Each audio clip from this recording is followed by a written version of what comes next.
But instead of trying to do 150 points of risk and trying to make 150 points, so 1-to-1 risk reward ratio, but with 150 points, do that same thing with 100 points, right? So I'm risking 100 points to potentially make 100. If I do that formula with the same exact trades that I took, implementing that 100 point take profit into all my losses that I took on this day, then 13 of my losses would have turned into wins. So a couple less than 150 points that I would have been risking or trying to make. And that would have been, out of the 33 losses that I took, it would have ended up being only 20 losses on the day. And out of the 22 wins, it would have ended up being around 35 wins for a 36% loss rate or a 64% win rate. So regardless of whether you risked 150 points or 100 points on the trade, you would have won around 65% of the time. And you would have lost around 35% of the time. Your win rate is higher than your loss rate. And if you're doing a 1-to-1 risk reward ratio on everything that you do, then you're coming out on top, right? And you can see how a lot of these trades, they were up. I mean, they made more than 150 points. They made 2 to 3 times that, right?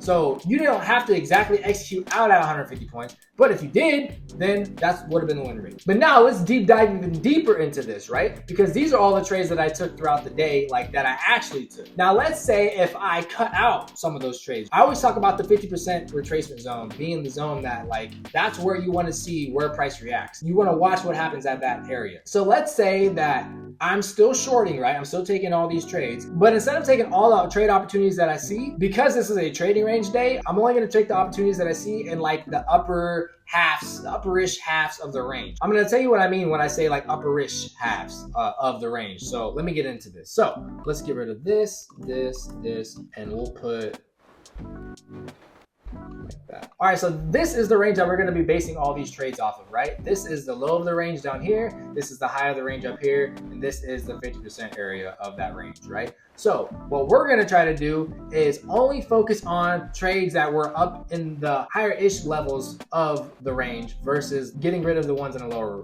level of the range. So the reason why I'm saying higher-ish levels of the range is because at the 50% area, you can see how there's always some type of price action here. So I want to give a little bit of leeway. So we're going to draw a zone from this area, and we're gonna make it around halfway in between this lower 25% zone and this 50% zone. We'll make it about halfway there, so like right around there. So let's say that we got rid of all of these trades, right? Let's say that we got rid of every single one of these trades that was in this lower range, from this low to this high, right? We got rid of all these trades. And let's do the 150 point risk to reward thing, right? Let's risk 150 points on each trade to try to make 150 points and see which one actually executes first. So all these trades still would have been the same. That would have been a loss. That would have been a loss, loss. But that's a win. That's still a win. That's a win. Even though it was a loss, it would have been a win. That's still a win. That's a win.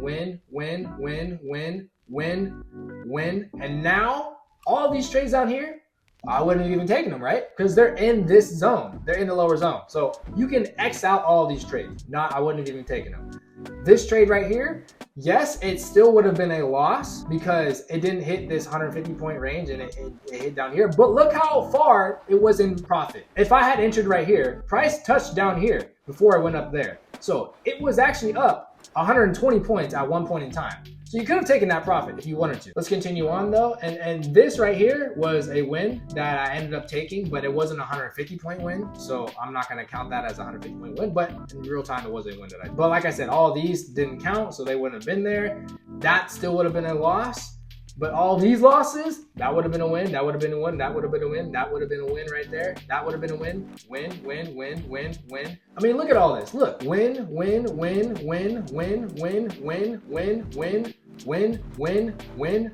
That's the only one, the last end of the day, that would have been a loss, right? But look how much it was still up. It almost would have been a win. You could have taken a profit at this point, right? And this would have been a good area to get out at that point. So that still technically would have been a win. And it's in the lower area, so you wouldn't have even taken it though. Like these trades wouldn't have even been taken. So if I was to do that, if I was to implement trying to take 150 point profit before it went in 150 points and loss, and I'm gonna avoid any of the trades that are taken in this lower zone of the range, there would have been around 41 total trades that I would have taken. 32 of those trades would have been wins, and only 9 of them would have been losses. So my win rate, which was originally on this day 40%, would have been 78% had I implemented that trading strategy with the same exact trades that I took. And had I done it with trying to make just 100 points instead of 150 points, then I would have won around 31 times and lost about 10 times. So regardless, whether I would have tried to do 150 or 100 points in profit, I would have won around 77% of the time. That's amazing.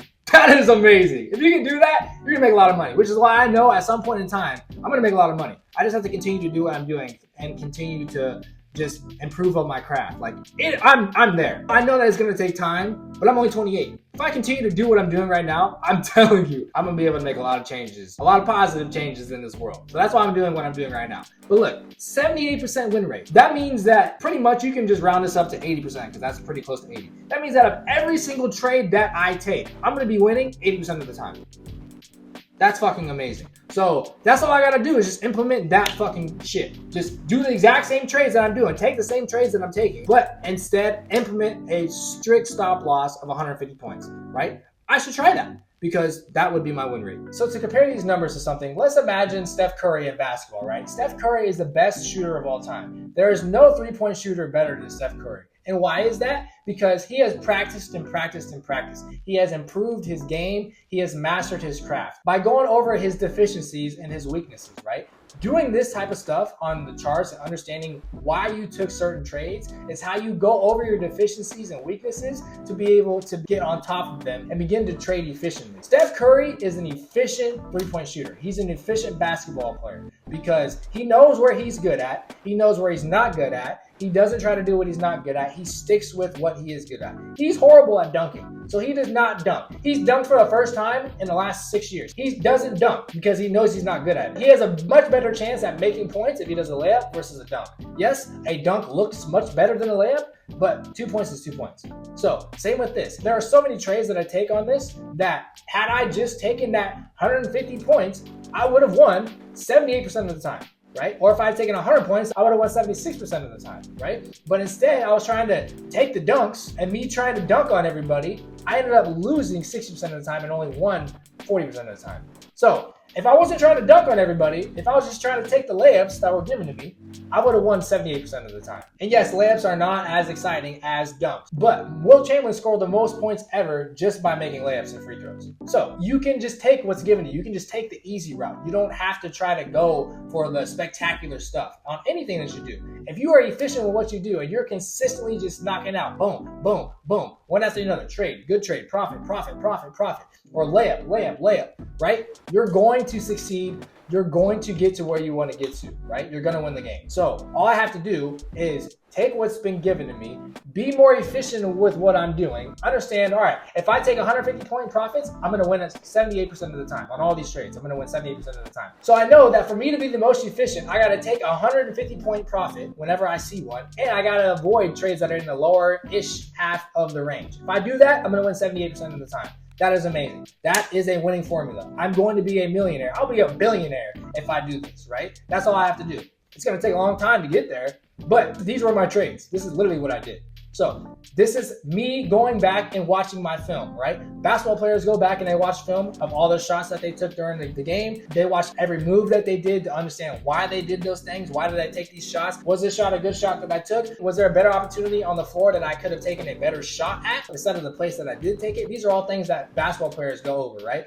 Same with trading. You have to go over your trades and look at the chart and be like, all right, was this trade a good trade? And was it a valid trade to take? Should it have been taken at that point in time, or could I have waited a little bit and been more patient? Or was it a valid trade to have taken? And should I trade this if it's in the lower-ish half of this specific range? Like by me going over my film and me understanding my trades that I took, understanding the shots that I took, right? I can understand if I do a certain thing, if I implement my trades a certain way, I'm going to have a 78% win rate, right? That is a winning formula. That is how you get to the promised land. That is how you win the championship. Let's get it. That's all I got to do is take what's given to me, and I'm going to be all right. And Steph Curry knows he's not going to make every shot that he takes, but he knows that if he takes shots that he's really good at taking, he has that much more of a chance to make that shot. Just like me. If I know that I have a much better chance of profiting on this trade if I take it this way versus if I take it this way, then I should probably stick to taking trades this way instead of this. And I'll be more efficient if I take these types of trades. And that's what anybody has to do whenever they're trying to get better with trading. You got to go over everything that you're doing. You got to go over every trade that you're taking. You got to look at the chart and see what is the chart telling me and why did I take that trade, and understand what would have been better. What would have been the best course of action to take? Should I have taken that trade? Should I have gone in the opposite direction? Should I have waited? These are all things that you're going to understand if you go over your trading history and you go over everything that you did. You will begin to understand why you lose, and you will begin to be an efficient trader. And this is just one day. I have another example of this as well. So let's go to the second day's example.